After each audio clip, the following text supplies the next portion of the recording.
can I say? What can I say? Match preview. Manchester City versus Real Madrid. 3-2. Real Madrid. What else can I say? We still can't hold a lead.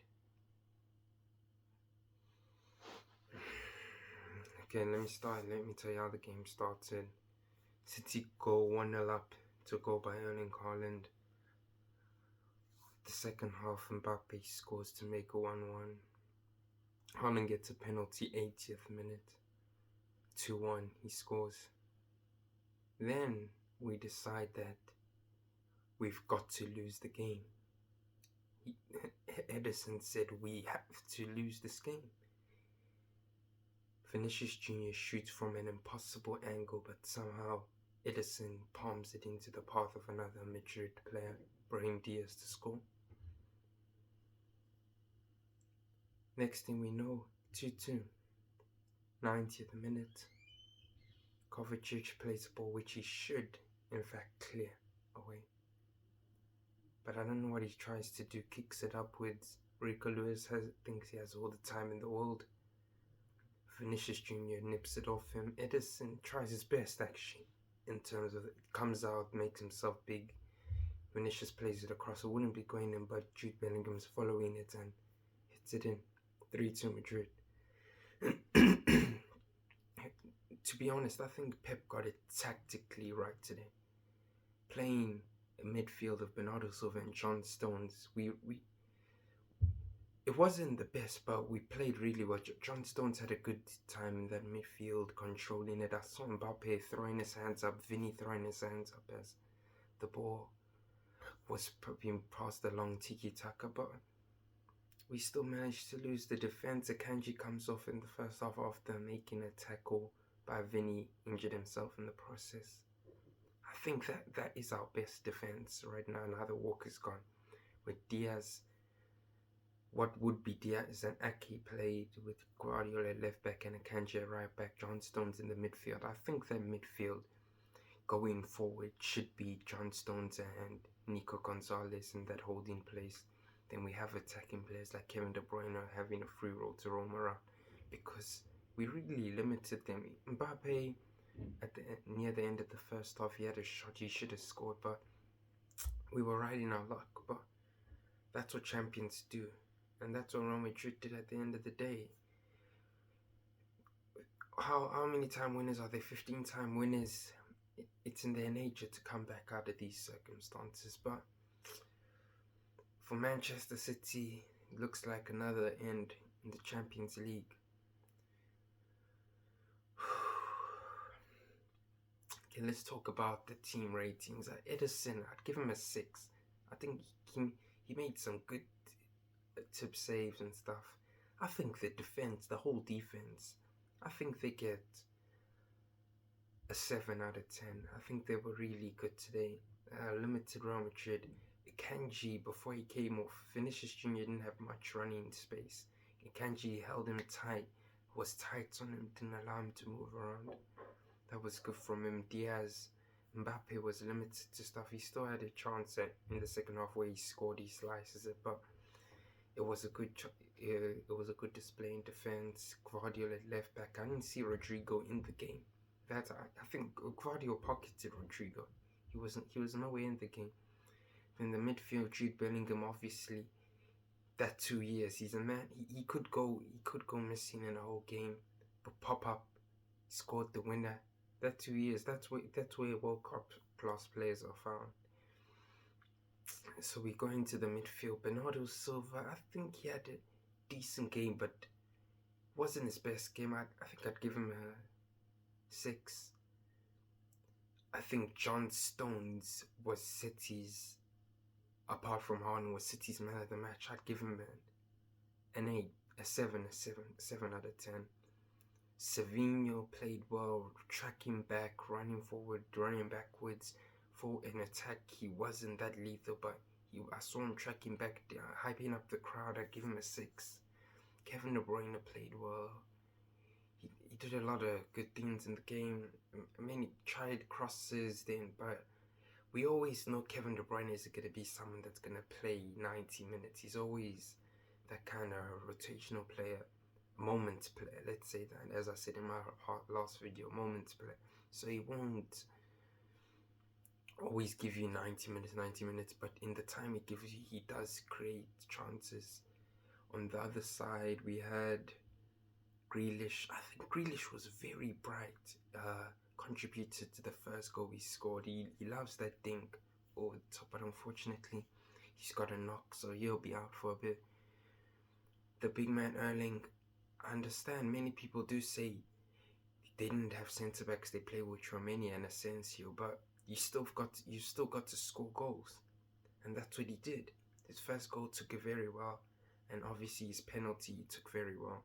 Phil Foden, we came on, we saw glimpses. He came on for Grealish. He saw glimpses. He made Courtois make a good save.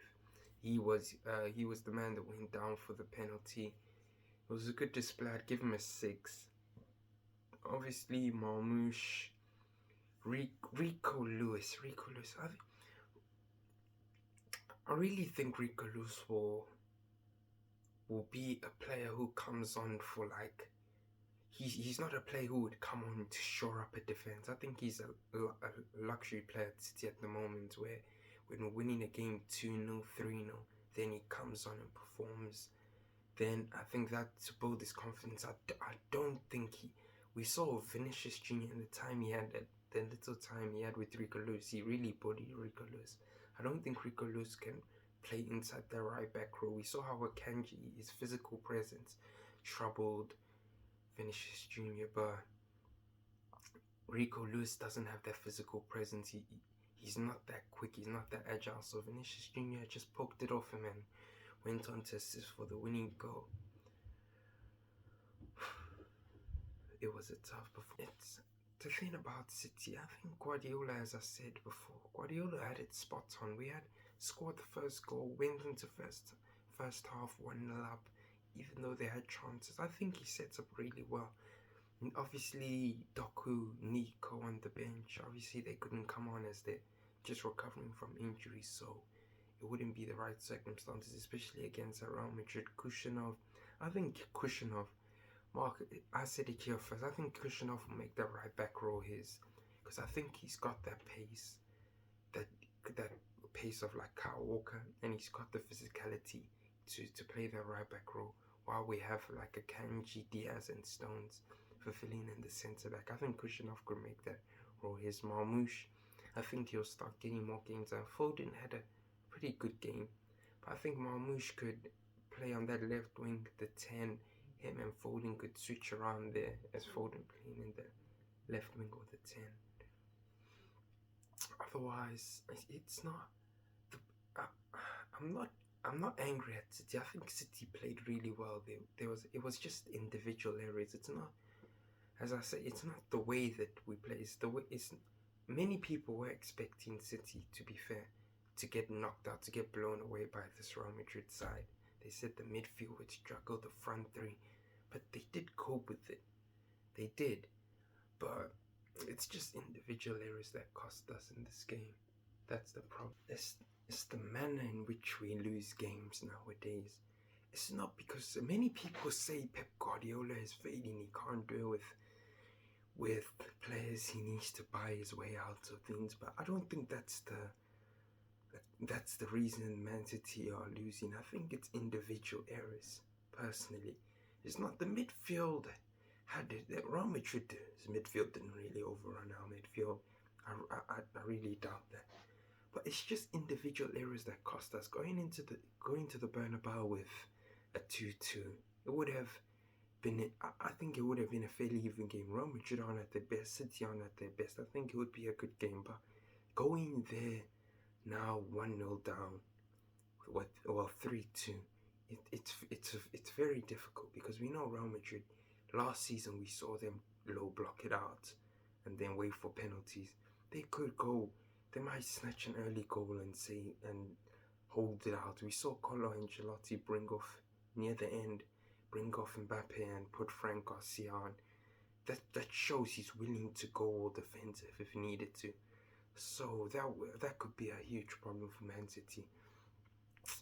But hopefully Akanji's injury isn't that bad. Hopefully Grealish's injury isn't that bad, because we will need them for the second leg. And we have a game on Saturday. I think we're playing Newcastle. Yeah, Newcastle at home. I think we'll need to be on top of our game, because there is a proper attacker too, like Mbappe. They have Alexander Isak, they have Anthony Gordon, and their midfield is a proper midfield in Tonali, Guimaraes, and Joelinton. So that could really haunt us badly. So we need to be on our best performances in terms of our midfield needs to be top. They gave Nico a rest, so I'm expecting him to go to fit right back into the team for Saturday.